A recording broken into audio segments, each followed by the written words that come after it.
માનવી માણસ થવ તો ઘણું.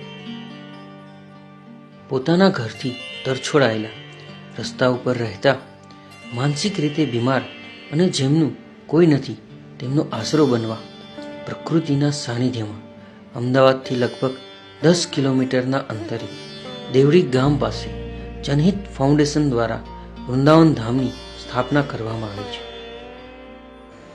સમાજમાં રહેતા આ લોકોને સ્વાભિમાનભેર જીવવા અને તેમને જીવનમાં વધુ વ્યથા સહન ન કરવી પડે તે માટે 7 મિત્રો સામે આવ્યા. તેમણે મળીને વૃંદાવન ધામની સ્થાપના કરી. માનસિક રીતે બીમાર, રોગથી પીડાતા બિનવારસી લોકોને એક સામાન્ય માણસની જેમ સ્વાભિમાનભેર જીવવા તમામ પ્રકારની સુવિધાઓ વૃંદાવન ધામમાં આપવામાં આવે છે. સમાજના લોકો જેને ગાંડા કહીને ધુતકારે છે તેમને અહીંયા પ્રભુજી કહીને માનથી બોલાવાય છે. અમે આ જનહિત ફાઉન્ડેશન ફેબ્રુઆરી 2018માં સ્ટાર્ટ કરેલું છે અને 35 જેટલા પ્રભુજી છે અમારે, એને બધા ગાંડાઓ કહીને બોલાવે છે. અમે એને પ્રભુજી કહીએ છીએ અને સારી રીતે અમે એમને સાચવીએ છીએ.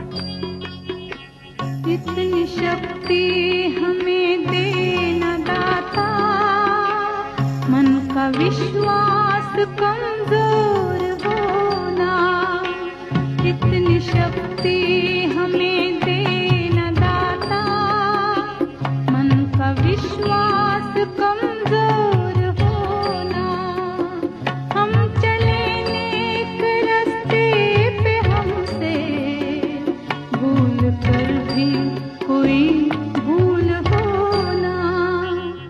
જ્યારે સંસ્થા ચાલુ થઈ ત્યારે પ્રશ્ન એક મોટો એવો બન્યો હતો કે આ જે પીડિત પ્રભુજીઓ છે એને આપણે કોણ લેવા જશે. મેં કીધું મને જે કંઈ સમય મળે હું આ લોકોની પાછળ ફાળવીશ અને જ્યાં પણ મને આવા પીડિત પ્રભુજી મળશે એને હું પોતાનું જે કંઈ વાહન હોય એમાં લઈ આવી. પ્રભુજીનું સ્વાસ્થ્ય સારું રહે તે માટે સમયાંતરે કસરતો અને યોગાસનો કરવામાં આવે છે.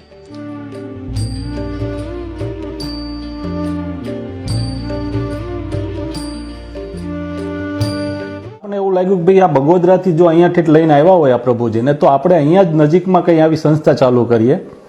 તો આપણે એવો નિર્ણય કર્યો કે ભાઈ જો તમે સેવા કરવા આવતા હોય, જો સંપૂર્ણ સાથ સહકાર આપતા હોય તો આપણી પોતાની જગ્યા ઉપર આપણે આ બનાવી દઈશું અને 1 રૂપિયો કોઈની પાસે ફંડ ફાળો લીધા વગર આપણે આ સંસ્થા ચાલુ કરવી છે.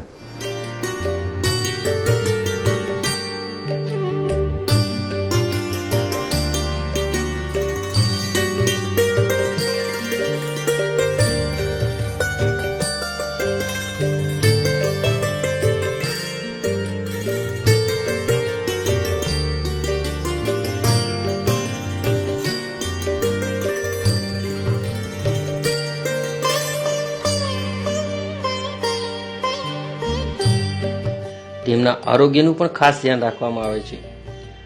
નાહવાથી લઈને જમવાની, સૂવાની દરેક સુવિધાઓ આ આશ્રમમાં છે. અહીંયા રોગથી પીડાતાઓનો આશરો છે. તેમને દરરોજ સાત્વિક ભોજન આપવામાં આવે છે.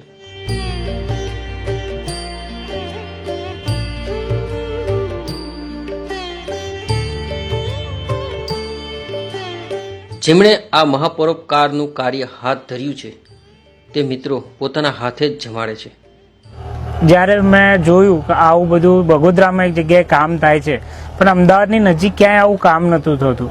વૃંદાવન ધામની અંદર અમારી જોડે જે લોકો રસ્તા પર રખડતા હોય, રઝળતા હોય, જેમનું દુનિયામાં કોઈ જ નથી, કે જેમના આખી દુનિયા તરછોડી દે છે એવા માણસોને અમે અહીંયા રાખીએ છીએ. અમે ઘણા આશ્રમો ફર્યા છીએ પણ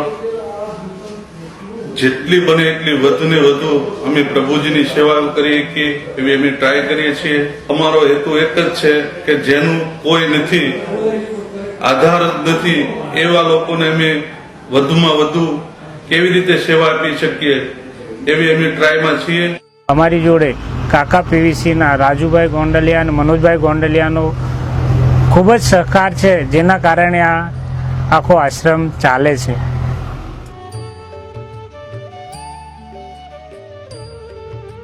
પ્રભુજીઓના જીવનનું અંધારું દૂર કરવા અમે દીપ બનીને આવ્યા અને તેમનું જીવન ખીલી ઉઠ્યું. જેમનું કોઈ નથી એમના અમે છીએ.